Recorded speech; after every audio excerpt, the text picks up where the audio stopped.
There's a pattern in gaming that a lot of people are beginning to notice more because it just keeps happening. A game gets announced, and before anyone has had a chance to play it, the narrative is already being set by someone else. Not even by the players or the people that are interested in it, but by the coverage that is surrounding these sorts of games these days. It happened with Stellar Blade, it happened with Black Myth Wukong, and now it's happening with Lords of the Fallen 2. Because what should be a game that the industry should celebrate because it will likely do well, and uplift games and make people spend money because that's what the industry should be doing. I mean, that's what they keep telling us anyways, isn't it? Stop being negative about everything. Enjoy games for what they are. Play what you like and stop feeding into that hate machine. Not realizing that the very same access media kinda does this themselves whenever something releases that also doesn't align with what they want from any particular game. This is how the story around Lords of the Fallen 2 has become. It's not a game being celebrated almost like a Hogwarts Legacy even, because the people that are making this, apparently they have the wrong politics or belief systems now. And this is why the game has to be destroyed, because now the access media is out in full force to convince people that Lords 2 is nothing but a garbage video game before they've even played it, that has to fail no matter how good it ends up being, because it just can't be allowed to exist. So what happened? Well, Lords developer CI Games has done quite a lot actually. Firstly, this all began because they changed their body types in Lords of the Fallen 2023 back to male and female over body type A and B, which did not sit well with the gaming access media. Because apparently saying that male and female exist on their own things is not biologically correct anymore. Just ignore the thousands of years that people have lived like this, because now someone with pink hair and a septum piercing believes otherwise, I guess. You see, Lords, like many other games like it, the Black Myth Wukongs, the Stellar Blades, like I said, and more, they are just video games. And that's not a slight. That is meant to be played for fun. That's a great thing, and really, that is what all games should be. They don't need to be political bludgeoning tools or meant to shape how you live your life 24/7. They can be what they were meant to be for, entertainment, and there's nothing wrong with that. But what I keep noticing is that the newest backlash against Lords 2 is just how quickly these things sort of escalate and then get out of hand. Because instead of this story being about artistic direction maybe, which apparently matters to the game's media and then some, it immediately then shifts this entire thing into this annoying larger narrative that just doesn't work. As Push Square said here, they think Lords 2's female armor sets are downright embarrassing, and here's what they said. CI Games has revealed a selection of female armor designs for the upcoming Lords of the Fallen 2. And what it has to offer looks like it's stuck 100 years in the past. The armor sets look like they've been ripped from the most generic of mobile game adverts. And they've all come from the following mantra, apparently inspired by the developers community: you wanted fierce, you wanted beautiful, you wanted provocative, this is what you get. And here are the armor sets that were shown off that reveal a more seductive and,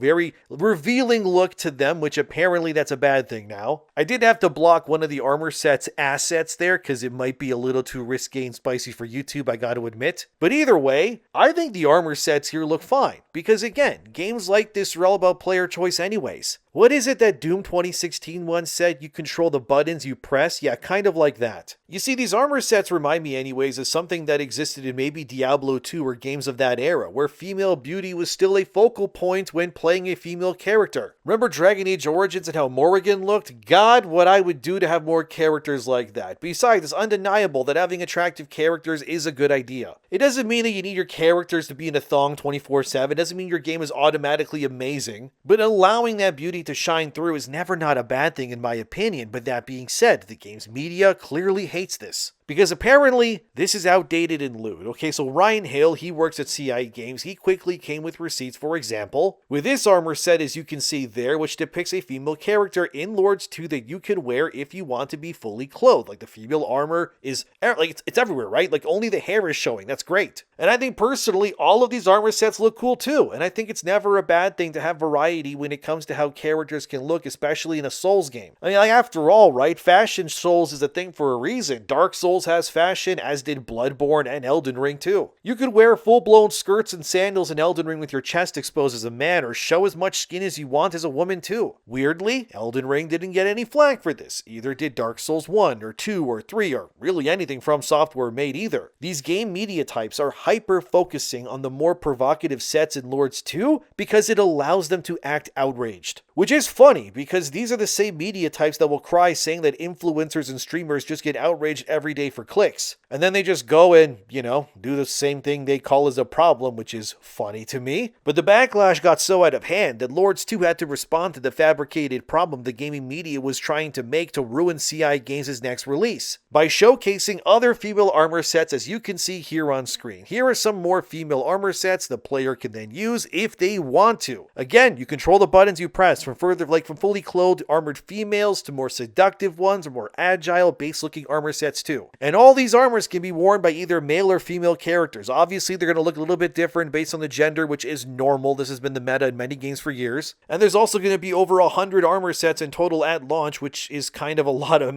Most games wouldn't even dare have that many included day one, let's be real. But CI Games also makes the point to say that these armor sets and more are designed to have full reasons to exist within the lore of the world of Lords 2. And again, you can customize these however you want to as well. Wear this piece there, this piece on that armor, whatever. Do whatever you want. So for me anyways, I just don't see the problem here. For a game news media that routinely tries to push back against player remarks and say you control the buttons you press when it comes to, say, romance options and the like, because they've tried doing that too, they suddenly conveniently just forget their own advice when it comes to armor customization in a game that is going to be full of it. Simply because of what Lords 2 represents, I guess, which is in some ways, I would imagine, a problem to these types. If Lords 2 succeeds, it'll be a massive blow to their ego and credibility, but to that I say, what credibility? They already ruined most of that already from 2016 to 2025 as it stands of their own free will. What makes this any different? If you don't want to wear the seductive, more revealing armor, then just don't do it. It's really that simple. I'm probably going to play a male character anyways, as I usually do, so I'm not exactly going to be wearing high heels on my character anyways. But it's very weird how quickly this went from here's variety to no, this is bad, let's make this Backlash nuclear somehow so quickly. It's all fabricated. You had one user who used AI to make the female armor into the male ones and said, can we equip our characters who are male with the same armor, or is the female armor only revealing? This proves that this person doesn't have the capacity of common sense nor understanding how to read properly, because Ryan Hill responds and says it's in the first bullet point, which says all sets can be worn by anyone regardless of gender. And let's see if he's right. Let's look at the post, as you can see there, and yes, the first bullet point, as Ryan said, straight out states, yes, you can wear whatever on whoever you want, so you're fabricated, they're only gooning the female character skin. Controversy you tried to start there doesn't work. You want your females to be scantily clad? Cool, go do it. You want your male heroes to do the same? Okay, cool, do that too. It's sort of like Marvel Rivals,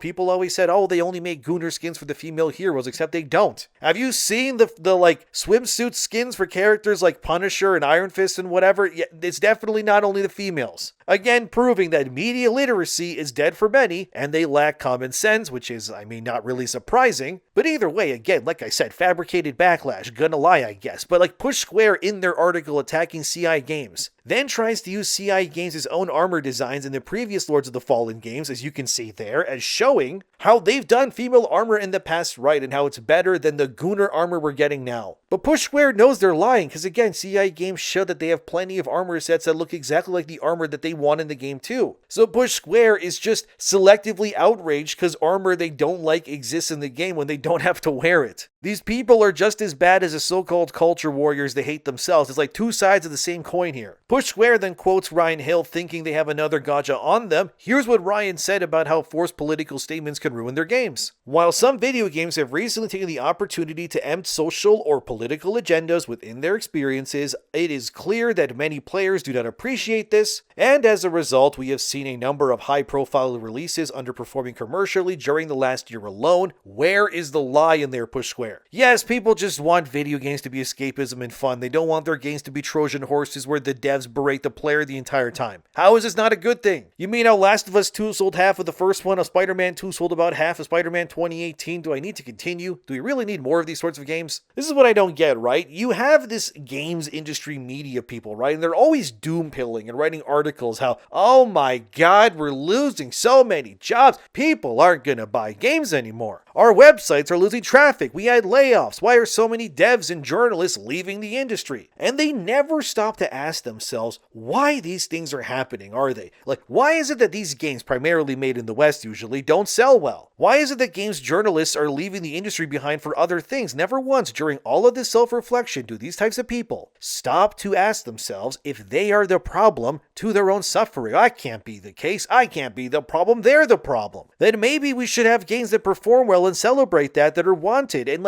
instead what they do is just attack them again. Hogwarts Legacy was the best-selling game when it came out that year. It beat Call of Duty even. But nope, it's not good because it's J.K. Rowling. Oh, we hate her because of her opinions on things that we disagree with. These people can't get out of their own way even if they try to. It's like they'd rather the industry fail and burn to cinders than have to admit that their opinions on what works are wrong.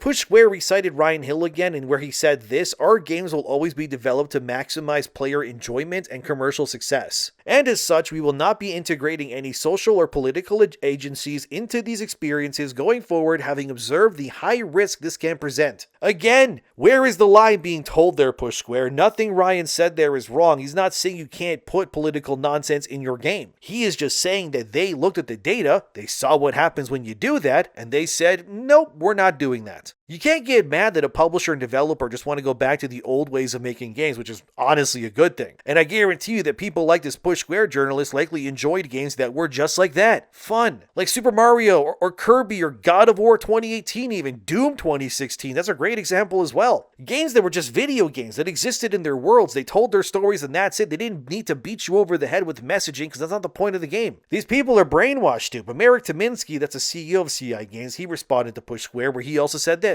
This is textbook activist indoctrination. Distort the facts, push the narrative, attack anything that doesn't comply, don't let them drag you into it. Since August last year, we've already released multiple videos including extensive gameplay, combat, story, and world building. None focused on provocative character or armor design. We then added a few more revealing female outfits based on clear community feedback. Finalized with help from a female content creator, fans have strongly supported them. Some outlets twisted that into the game is mostly about sexy armor, blade, and lie. Our channel show the truth. We openly cover every aspect of the game. We're building a serious, uncompromising dark fantasy action RPG. Stay tuned. Again, there's nothing that Lords 2 is doing wrong here at all. If this were 10 years ago, the games industry, they would be salivating at the lips at the thought of Lords 2 releasing. But because people like the game without their consent first, it's now a bad thing. Do you hear yourselves? Why can't you just get out of your own way, Push Square? Just one look at CI Games' more recent outputs of videos on their YouTube channel, as you can see there. Look at the engagement, man. It just keeps climbing. You have one that has 2.1 million. The views are all in healthy numbers for a game that is being released soon. They got almost 500,000 on a single dev video. Just the devs sitting there and talking. They have almost 700,000 views on another one. Again, the devs are just sitting there at a round table, just talking candidly and openly about their video game that they're making and what they're doing on it. This is the most transparent you can be. The game's director is sitting there with Ryan Hill and the rest of the developers. And they're just answering questions about whatever aspect of the game that they're talking about. And they even say in those vidocs where they didn't go hard enough or good enough in the previous game. They are openly admitting where they went wrong. I remember at one point during one of these, Ryan, I believe, even confirms that in Lords of the Fallen 2023, they did reuse bosses as normal enemies later on, which Dark Souls did as well. It's see the Taurus Demon and more, or Capra Demon for great examples of this as well. Anyways, Ryan, I think it was him anyways, confirmed that Lords 2 will not be having this at all. So they confirmed that every boss in Lords 2 is going to be a boss enemy only. You won't be seeing that boss later on in the game as a normal enemy, which isn't that a good thing? Because a lot of Souls games tend to reuse boss enemies from earlier and make them normal enemies. Again, From Software has done this aplenty. Hell, in Elden Ring, you can fight certain bosses like the Erdtree avatars over and over again. It's the same fight, but in a different part of the map. Yet these journalists weren't mad about that at all. I guess it's because Elden Ring still has body types over gender, so they like that, I guess. Either way, this just kind of feels like fabricated outrage to me to tear a game down that they don't like Marek Tominsky had more to say to Push Square. The vast majority has a very different opinion than this dude. The huge backlash to his article shows most people, even at his channel, actually love the female armor designs in Lords of the Fallen 2. Completely disagree with this narrative, and aside of everything else, those sexy armors are just a few of many different player character variations. And in Dark Fantasy, that's exactly the point. Yeah, there's nothing wrong with this. You want to be a scantily clad man or woman in the game? Go ahead. You want to wear full-plated armor and not show your face? Cool, go do it. There's nothing wrong with any of those choices. It's just that it's a choice. It all feeds into the same power fantasy either way. I just hope the trophies are easier to obtain because Lords 2023 had a very confusing trophy list for me. But that's because of my OCD, so just ignore my insane pleas, as I am addicted to platinum trophies myself, I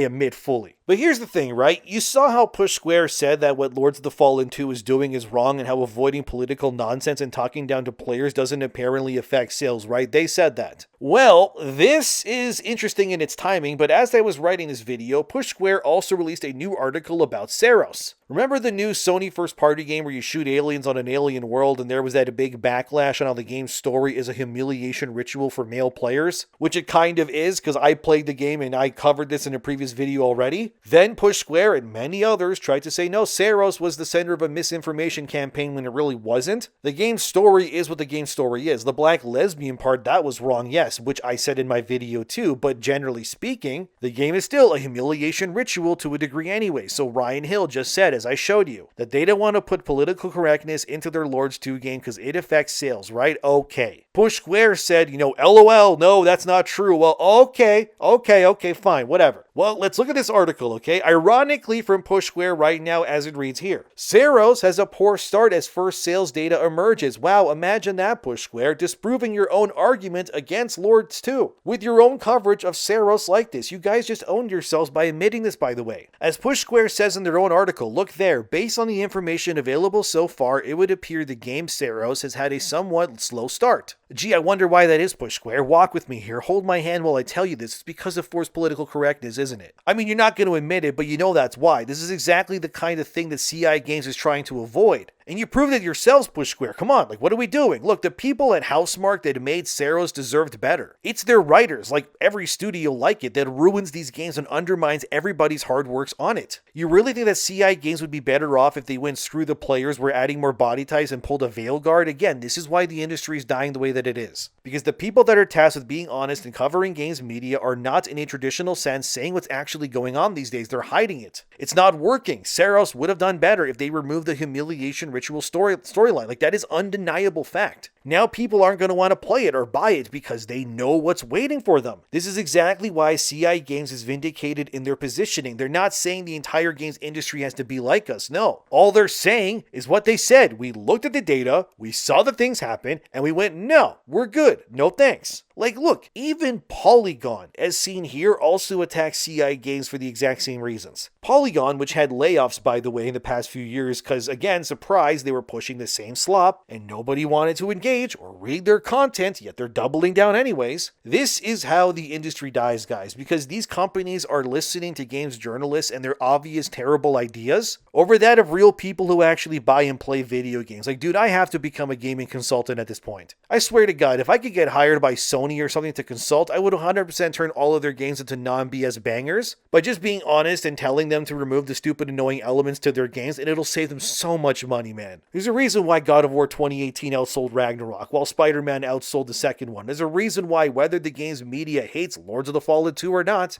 they're speaking about it anyways because they know the game's name will get them clicks. Which in turn confirms that they only speak about the game because it's wanted, it's anticipated, despite them trying to gaslight you into thinking that nobody wants this game. Again, go look at those dev diaries on their YouTube channel and the views that they get. It couldn't be further from the truth. The amazing part is Polygon can't even write their article without somehow praising Lords 2 because they know full well what CI Games is doing is the right thing to do. They even quoted one YouTube comment praising CI Games which reads, "Who would have thought that devs who give players what they want are much more liked?" Come on, Polygon, stop running from what you know is the truth. Gaming media might like to think that it's not a monolith. But it is interesting how every single time something tries to be for the players, they all actively work together to pull it down like this. It doesn't matter the outlet or the writer even. Isn't it weird how they all act and think the exact same way? They might as well all just be written by a single ChatGPT bot at this point, because really, what's the difference? Polygon, Push Square, IGN, like whatever. Like obviously they want to influence a topic to change how we perceive it, I guess. But that really only works if people trust what you're saying, which unfortunately for them, that's not really the case. This isn't the first or the last time we're going to see this happen. We've had it before. Early narratives, that shape public perception, and whether these narratives are real or not, they do all have one thing in common. They have an impact. For developers, I can only imagine that this creates a difficult situation, but when interpretation dominates like this, which is what these websites are trying to do, it's to overshadow everything else by design. But it gets interesting because people aren't passively consuming this anymore. They can react now and notice when the coverage just feels inauthentic, and that's why they get pushback, not against the game, no, but against the conversation around the game. This disconnect, right? It becomes impossible to ignore because of what they are trying to do here. They want to create a distorted figure and then sell you the solution, but then zoom out for a second and you see completely differently. Because when you really look at it all for what it is, this is a part of everything. It's the environment in which these games now exist in. But remember that whatever these people are trying to do, this sort of game is not dictated to do well